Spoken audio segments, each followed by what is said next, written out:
কারি ইব্রাহিম সাহেব রহমতুল্লাহ আলাইহির ছোট ছেলে মঞ্জুর আহমদ সাহেব, কারি মঞ্জুর আহমদ সাহেব, তিনি জুমার নামাজ পড়াইতেন উজানি মাদ্রাসার মসজিদে।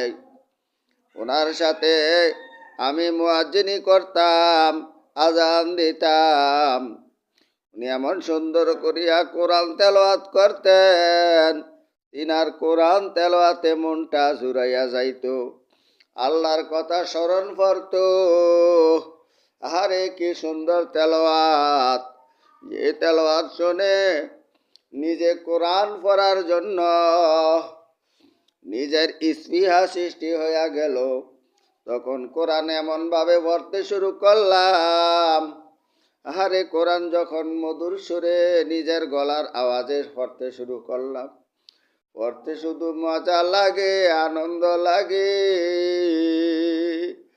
ওই কারি মঞ্জুর আহমদ, কারি ইব্রাহিম সাহেবের ছেলে, সবচেয়ে ছোট ছেলে, ওনার সাথে উনি ইমামতি করতেন, আমি মুয়াজ্জিনি করতাম।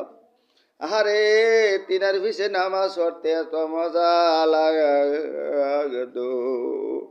আরে সাহাবায়ে কেরাম রাদিয়াল্লাহু তাআলা আনহু আজমাইন, তারা নবীর পিছনে নামাজ পড়তেন।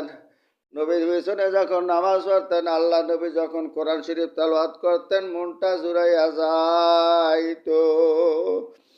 কারি মঞ্জুর আহমদ সাহেব, কারি ইব্রাহিম সাহেবের ছেলে, মাঝে মাঝে জিজ্ঞাসা করো, বাজার একটু কোরআন শরীফ তেলাওয়াত করো, শুনতে মন চায়। মঞ্জুর আহমদ সাহেব কোরআন তেলাওয়াত করতাম আর শুনতেন। আল্লাহ ওনার কবরটা জান্নাতের বাগান বানাইয়া দিন। উজানির মাটিতে শুয়ে আছেন, যাইয়া ওনার উজানি গেলে ভাই ওই গোরস্থানে জিয়ারত করবেন, আল্লাহ ওয়ালাদের রুহানি ফয়েজ পাইবেন।